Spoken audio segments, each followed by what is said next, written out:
राजस्थान में एक राजघराना था, जहाँ के लोग उनको अभी भी राजा मानते थे। वहाँ कोई भी परेशानी आती तो पुलिस तक जाने से पहले ही वहाँ पर उसका सॉल्यूशन निकाल दिया जाता था और लोग उसको मानते भी थे। उस राजा का बेटा बाहर पढ़ता है और वो लौटकर फिर वापस आता है और फिर उस राजा उसे बोलता है कि बेटा, अक्सर बच्चे बाहर पढ़ाई करने जाते हैं और फिर वापस नहीं आते। तुम वापस आ गए, मुझे बहुत अच्छा लगा। फिर उसका बेटा बोलता है कि हाँ पापा, अपनी मिट्टी होती है, अपनी मिट्टी को कौन छोड़ कर जाता है। तो उसके पापा बोलते हैं अब तुम्हें क्या करना है, आगे का क्या प्लान है बताओ। तब वो बोलता है पापा, आजकल राजघराने के लोग अपने महल को रिनोवेट कराते हैं और उसमें अच्छा पैसा कमाते हैं, तो मैं भी अपने जैसलमेर की महल को रिनोवेट कराने का सोच रहा हूँ, उसे रिसॉर्ट बनाना चाहता हूँ। तो उसके पापा बहुत गुस्सा हो जाते हैं। वो बोलते हैं जैसलमेर का नाम मत लो, भूल जाओ कि हमारी वहाँ कोई कोठी है। इतना बोलकर वो गुस्से से वहाँ से चला जाता है और उसका बेटा फिर अपनी माँ की तरफ देखता है। उसकी माँ बोलती है बेटा, तुम्हारे पापा ने जिस बात के लिए एक बार ना बोल दी तो वो ना ही होती है, भूल जाओ अपने प्रोजेक्ट को और दूसरा कोई काम देख लो।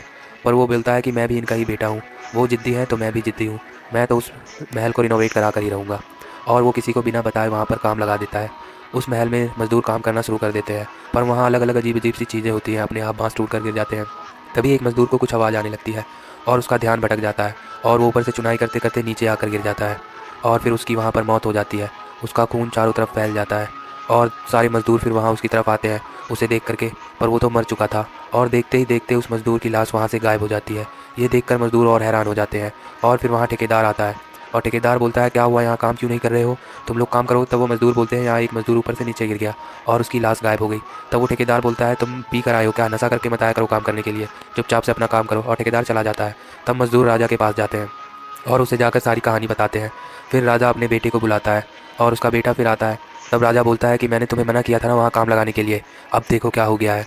तो उसका बेटा बोलता है पापा, ऐसा भी कहीं होता है क्या, अगर मज़दूर ऊपर से काम करके गिरा था तो उसकी लाश तो होती ना, उसकी लाश कहाँ गायब हो जाएगी। तो उसके पापा बोलते हैं अब कोई काम नहीं करेगा, काम बंद करा दो। पर उसका बेटा काम करवाता ही रहता है और फिर उसे एक तहखाना मिलता है जिसमें बहुत सारा सोना चांदी होता है।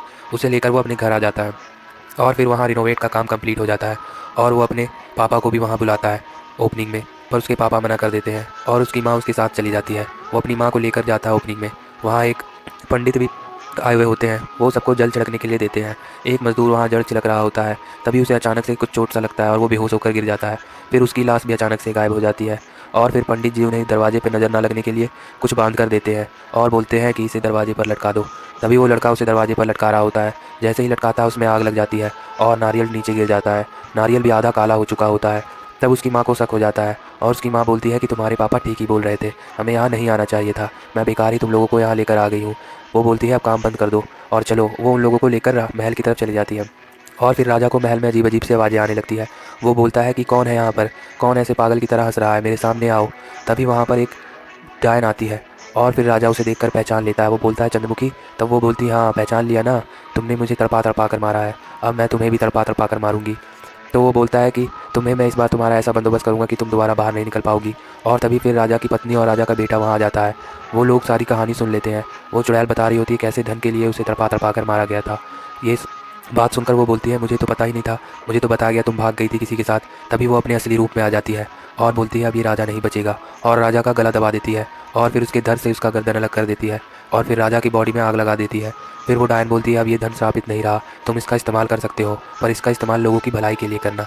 तभी राजा का लड़का उस धन से जितनी भी कमाई होती है और उस धन को सब लोगों की भलाई में इस्तेमाल करने लगता है।